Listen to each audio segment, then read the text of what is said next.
50% of subjects have at least one sleep disorder, okay? And insomnia, 50% of the time, okay? So psychosis has a high comorbidity with sleep disorders.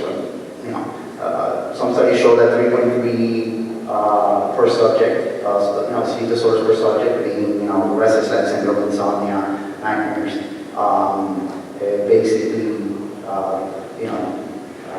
Are comorbid with a precipitation of psychotic episode, okay? 52% are severe, about 50% is insomnia, 48% is nightmares, the ones that have a psychotic episode. And it correlates with the severity of the psychopathology. The more severe the insomnia, the more sleep disorders they have, the more severe the psychosis you're going to see in the pathology. These individuals have a lower quality of life, health issues are going to deteriorate. Some of you go to nursing homes and you see that the schizophrenic who's 50-something years old, looks about 80, and is suffering from multiple metabolic issues. Okay, strokes, diabetes, congestive heart failure, and whatnot. Okay, and all that discussed with the medical professional.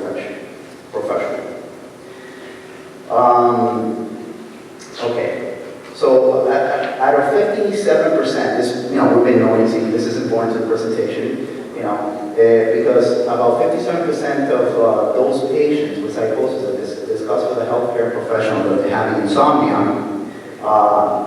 only 30% were treated, and out of those 30%, they were suboptimally treated.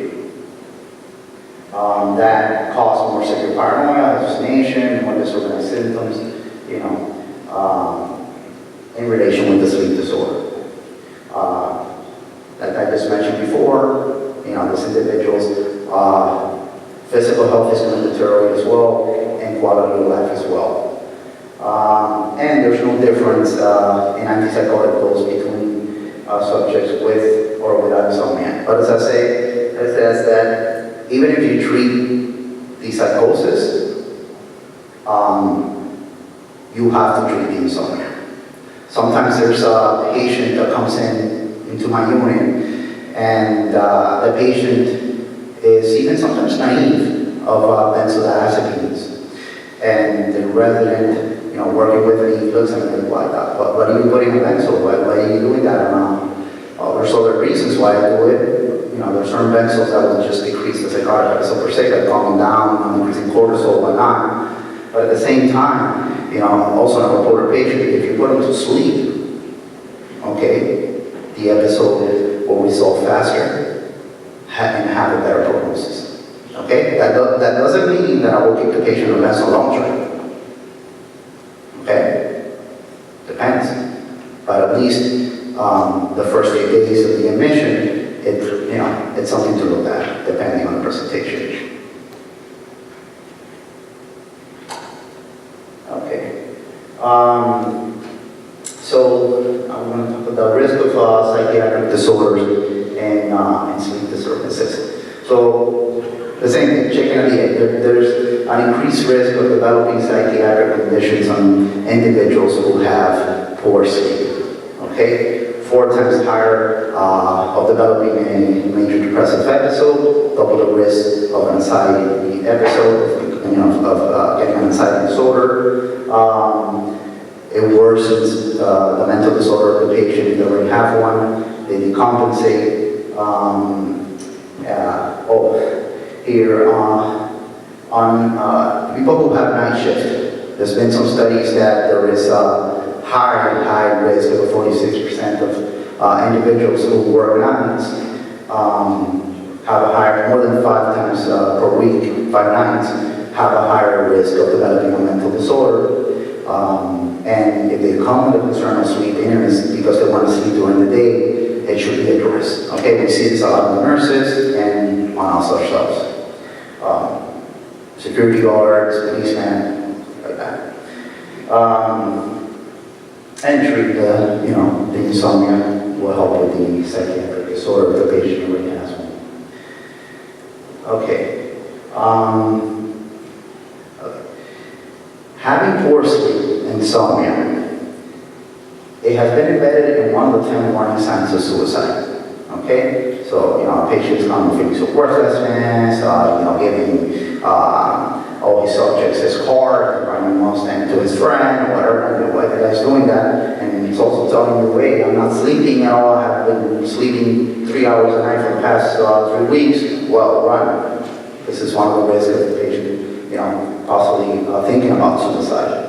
A fourfold higher incidence. Okay, and that's independent of any social demographic or concomitant mental disorder. So it can happen to anyone, rich, poor, healthy, mental illness. And it's a risk factor to complete the suicide. The good news is that it's amenable to treatment. We identify, we treat, and the patient improves, can regulate their thoughts, and possibly not commit the suicide. 32 studies that we have checked, 10 of them in children and adolescents, and 22 in younger, older adults throughout multiple countries have linked sleep disturbances with suicide. Okay, so putting the patient to sleep will improve, what we said before, the psychiatric conditions, the outcome, risk of relapse, the residual insomnia that we talked about is basically just the same thing, maybe depressive disorder relapse, so we must address the sleep disturbances. And 62% of remission rate compared to 3% in terms of the alone, what I explained at the beginning, okay? That, that residual insomnia can cause a relapse and have longer course for the patient to resolve their depressive symptoms and to have a higher quality of life. Okay, basically the same thing, not pathognomonic, but remission rates are worse, sleep is not addressed on anxiety patient, predisposing to psychiatric pathology. Basically it's the same thing on this slide. We'll go to a better slide that we have just discussed, just a little recap there. Okay, before we go to the next topic, I want to talk about management of, briefly, briefly about the management of sleep disturbances. You treat the psychiatric patient, the schizophrenic, the bipolar, whatnot, just like a regular patient that just comes for primary insomnia. Okay, or secondary. Okay, which is what? Lifestyle changes, okay, not doing drugs, drinking too much caffeine, no alcohol, nicotine, blah, blah. Behavioral strategies, sleep hygienes, not to watch TV late at night, you just use the bedroom for sleep, exercise, relaxation techniques, the whole works, mindfulness, and psychotherapy, which is very effective, okay, cognitive behavioral therapy, because in the long run, when you use cognitive behavioral therapy, basically, we have shown that in conjunction with medication, at the long run, the patient has less chance of relapse versus with medication alone, okay? And medication management. Hypnotics, let's go briefly. These are the FDA-approved ones, okay? Basically, what do we use temazepam all of the time? We all use it. Why? Because it's the one that doesn't affect the liver. So the rest of them affect the liver extensively. A lot of interaction with the rest of the medications. These patients are using multiple medications. They have a longer half-life except for triazolam. Triazolam has its other issues. It has a high risk of withdrawals. Even if you use it for a very short period of time, you have to start titrating it down slowly. So it can be a problem in a patient, especially a psych patient who is not someone so highly functional to use. So we basically, why sometimes we stick to the Mastatin. It has a shorter half-life and it doesn't interact much with medication. Here are the C drugs. We have the Zolpidem and the Zolpidem-R and all the type of forms, for sleep induction, for maintenance, Nesta for sleep induction and maintenance.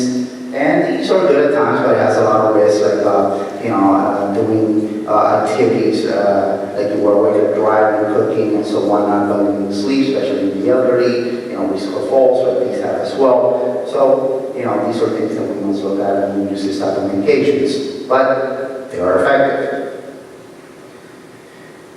Other medications that we use off-labels are a lot of antidepressants and some antipsychotics, like trazodone, very often used because it's very benign, but sometimes it doesn't address the issue and it can cause other problems like it prolongs REM sleep and can make nightmares worse, risk of falls, orthostatic hypertension, with the Seroquel.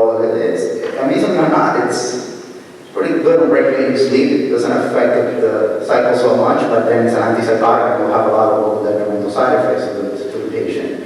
Mirtazapine, very good as well, but again, long half-life and can have all the detrimental effects and tryptamine, also doxepin can be good in some patients, especially alcoholics. Basically what we're using there is the alpha-1 and the antihistaminic effect. Other antihistamines and anticholinergic, which is something that we want to avoid also these medications. Some of them, like these, don't have too much anticholinergic. Trazodone doesn't hardly at all. But Benadryl and doxylamine, which we can buy at the has a lot of anticholinergic properties in the elderly. Combination. We worry about the benzos. But the first medication study to cause impaired memory and dementia is the anticholinergics, and it makes sense. What's lacking on Alzheimer's patient. And these are over-the-counter, herbal supplements that we use sometimes to treat. Some of them are pretty safe. Some of them can cause a lot of side effects, liver problems. Valerian has more interaction with medication, and if you use a benzodiazepine, and people think it's pretty safe. This is Hobbs, whatever, chamomile. I've seen a linden tea, which is very safe. A lot of people use it for sleep, and it's even healthy. It has an oil that's good for your heart and whatever not, but it increases a lot of medication, especially anti-epileptic ones and sedatives. And I've seen patients look like a comatose state because they're drinking that safe thing with medications. Okay, so basically, the risk of these medications is that it also disrupts the sleep cycle. And it can precipitate disorders like periodic movement disorder and restless leg syndrome, okay? Like the antipsychotics, the amitriptyline, itself, and all that, increasing the dopamine, and it's going to make them worse. So you might not address the sleep quality of the patient, and at the same time, make the patient worse, or precipitate insomnia. Right? And so medications like melatonin and ronantium, which is a melatonin receptor agonist, can cause worsening depression, headache, even next morning sedation, which it says that it doesn't, worse than others. And compared to placebo, it has been shown in feedback from patients that it's not as effective as it was thought to be. Okay, and fast medications that can cause sleep disturbances, basically the same ones that we use to treat depressions and psychosis and bipolar, the same ones that we use to try to treat insomnia. With that clonidine, well, there's causes insomnia, but at the same time, we use it for sleeping individuals with ADHD, okay? And sometimes individuals with PTSD, or processing. So basically, the same medications that we use that we're thinking are reducing sleep and precipitate insomnia. More of a little diagram here, the same thing I've been saying with the alpha-1 receptor, 5-HT1 receptors, they all affect at some point the sleep cycle. and basically maybe not address what we're trying to address on the patient. So we have to look for options, try to look for different strategies, adjunct treatments, because for these individuals, having quality of sleep is very difficult. And certain neurotransmitters, are important to enrich the sleep cycle and sleep itself, working together to produce melatonin and whatnot. Okay. Same thing I've been saying. Another thing that we see is schizophrenic, where we hit them with a lot of medications at night, and then throughout the day the patient does not fall asleep, but it's very somnolent, not being able to interact in group if it's going to some type of fellowship house or PhD program. Their quality of life is decreased because I'm not able to at least enjoy a day with socialize with others, and they build tolerance fast. Okay, you start Seroquel and you give somebody 25 milligrams of 12.5 and they'll sleep for 14 hours. By 2 weeks, you got the bipolar patient with 400 milligrams twice a day and they're having a blast. Like that, fast in some individuals. Okay, the tolerance to not to the effect of the antipsychotic, to the effect of the antihistaminic for sleep. Okay? And like I mentioned before, might precipitate disorders like hereditary movement disorders, recessive syndromes, and whatnot. These are adverse effects of some substances. Okay, again, it's basically the same thing. Alcohol, caffeine, nicotine. Are going to be affecting the way we sleep. Beta blockers.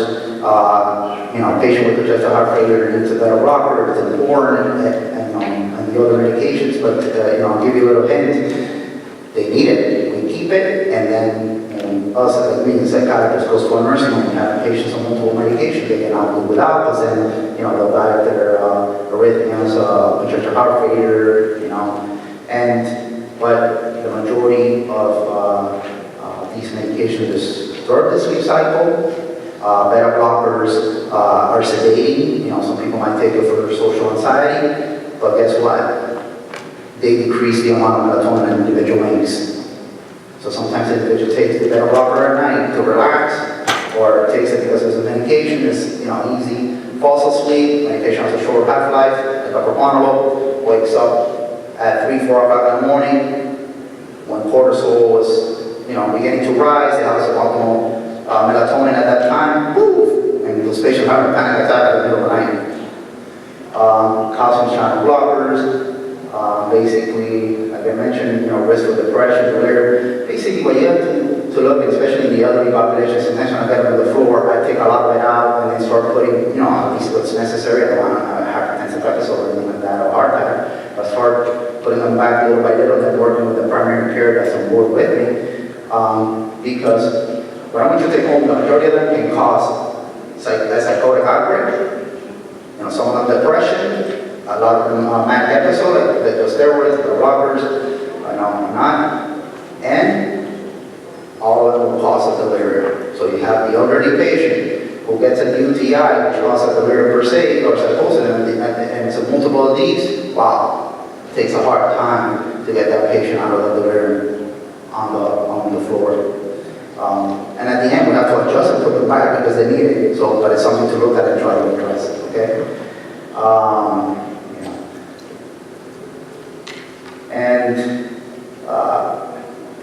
Sleep. So the impact of sleep deprivation is psychotic disorder. Basically, what I've been saying, sleep deprivation and mental profound sleep debt is another thing. It's related to problems ranging from attention lapses, short-term memory capacity, impaired judgment, microsleep, sleeping throughout the day several times, mood disturbance, paranoia, hallucinations. So this is just a measurement of an individual that maybe all of us have had this when going to medical school right now. Sometimes we work a lot. Is that we start sleeping 4 or 5 hours a night. We are having a debt with that sleep. Okay, and that starts to accumulate, and that is not only emotional, which can happen and can precipitate mental illness, also detrimental to our health. This is what insomnia, we all know, okay, leads to, okay? Diabetes, starts to from your pancreas, heart problems, okay? Variations on your heart rate, you know, can precipitate arrhythmias, or you have an aging heart, the heart of an 80-year-old when you're 40, okay? And impaired judgments and stuff like that, which might impair the way we function with others, might impair the way we react to others, get into conflicts, you know, accidents, whatever. And basically here I'm saying the same, look, like here's a little thing, that there is a 10% increase in motor vehicle accident following switching to daytime savings, okay? You know, people react worst on situations, you know, in alertness, and also because of consolidation of certain emotions when they're not in their sleep, okay? I think I already kind of mentioned this. Yeah, basically the same thing that I was mentioning before. Here, what we're looking at is basically in here is that some studies have shown that if you get an individual, it's 21, because I've been, you know, once I remember I was in college and pre-med, and I went almost 5 days without sleeping, believe it or not, to pass all my classes and do well.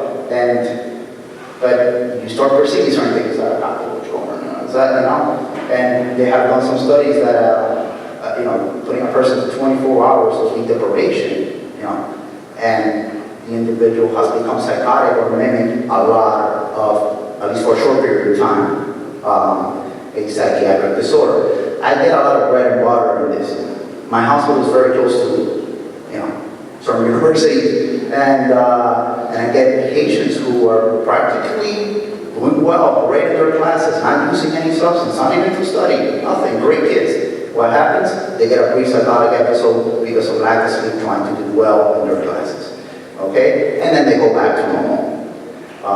And, you know, it's something that can happen very frequent, just because of lack of sleep. And it's a public health, like I said before, you know, in all aspects, factors of suicide, etc.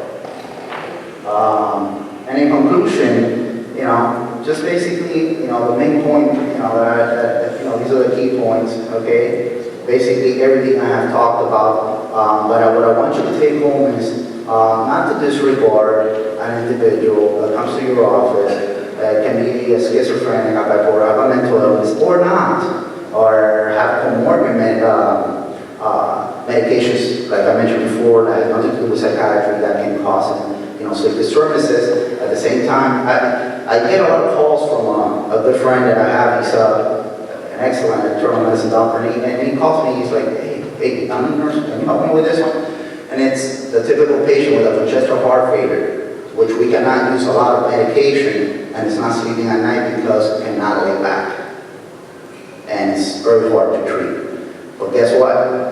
I try to help them, I try to optimize. I see it in the nursing homes when I go. Try not to use too much sedatives, but sometimes when nobody wants to use it, I use it a little bit at least, and try to mix with something else, you know, to try to put that patient to sleep, because they're going to have more shortness of breath. The exacerbation of congestive heart failure is going to be worse if they don't sleep.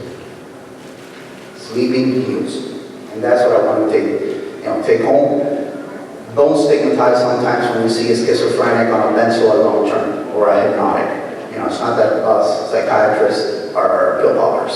It's that sometimes this individuals need this long term to be able to function and maintain without having a relapse.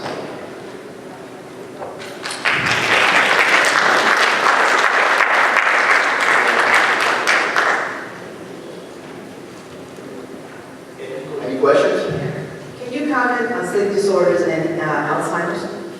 How do you treat these poor people? Because they're forgetful, they sleep during the day, they invert their sleep cycle, and are we going to help them by trying to make them sleep, or are we going to make them worse?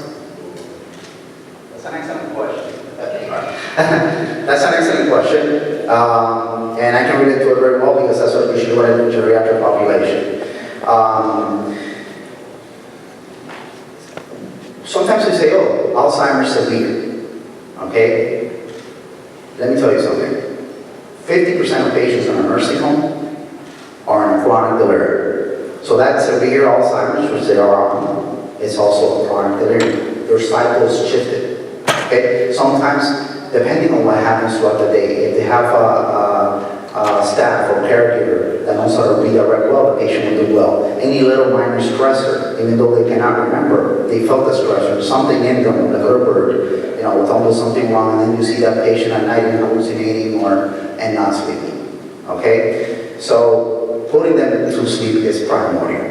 If you cannot do it, I use little strategies. For example, if a lot of them are depressed and they have a lot of anxiety throughout the day, Rum has some anticoagulant properties, but it's amazing at controlling anxiety and behavior right off the bat.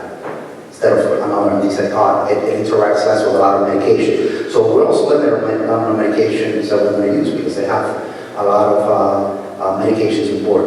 That's a good option because it controls pretty fast. Low dose. Start low and see where you go from there. Maybe a little bit of trazodone, start slow, half of the tablet 50, see if that helps.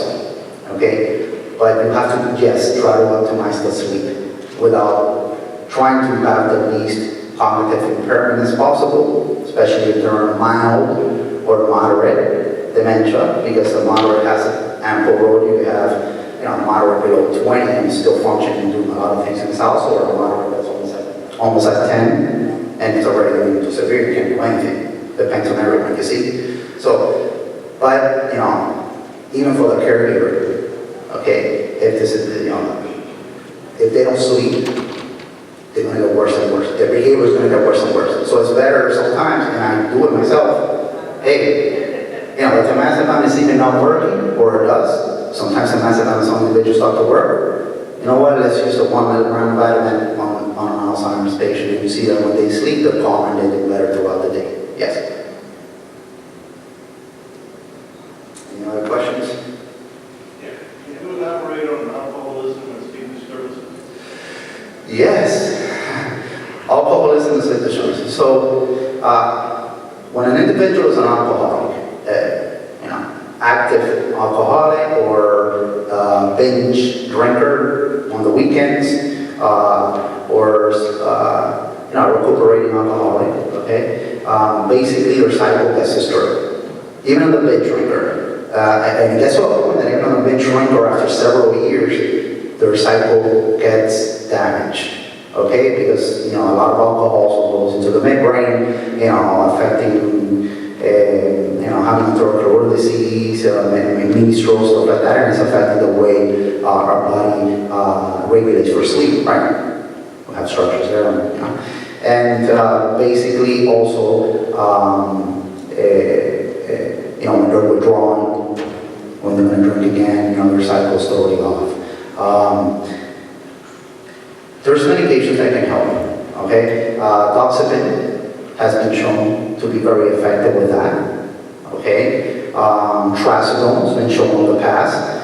Sometimes you gotta be careful because of the nightmares, because if it's a binge drinker, when they binge, they had a bad night, they went to withdrawals, the day after, sleep starts to catch up, and you get into more REM sleeps, and then you might, so you gotta be careful there. And sometimes if the withdrawal is too much, you have to use the benzodiazepines, especially if the patient is committed to stop drinking, right?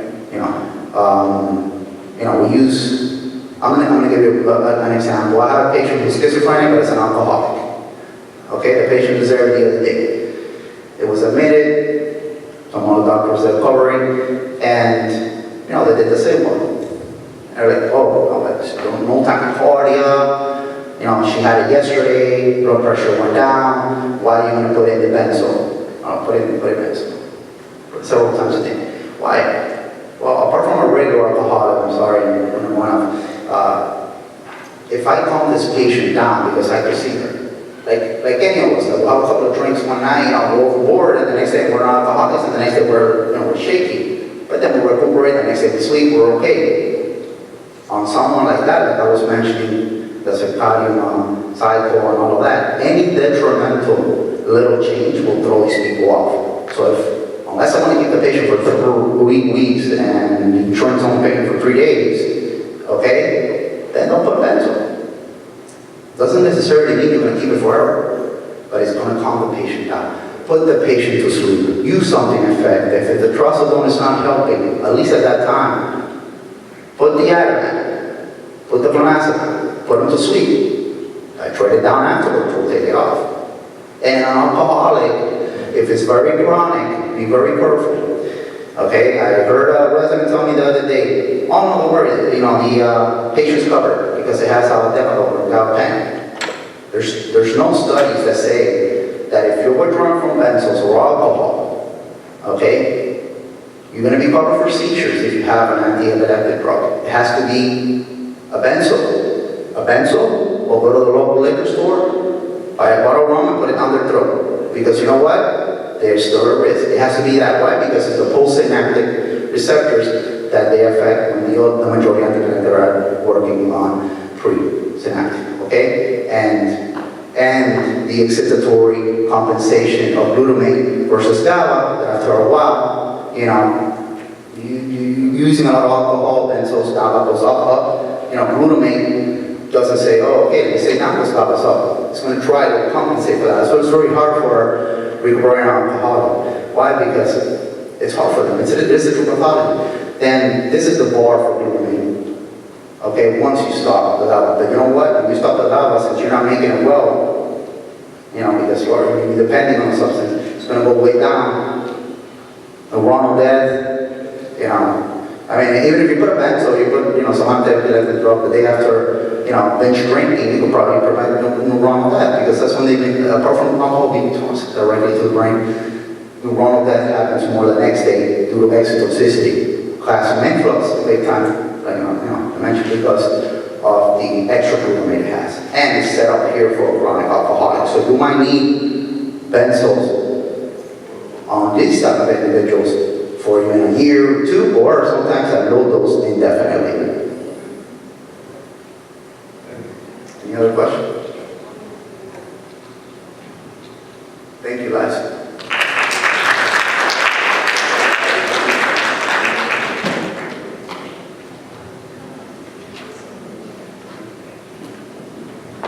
Thank you very much, Dr. Geraldo Ferrer, for a brilliant lecture. And now we are going to have a lunch, and we are going to reconvene again at 1:15. Thank you very much.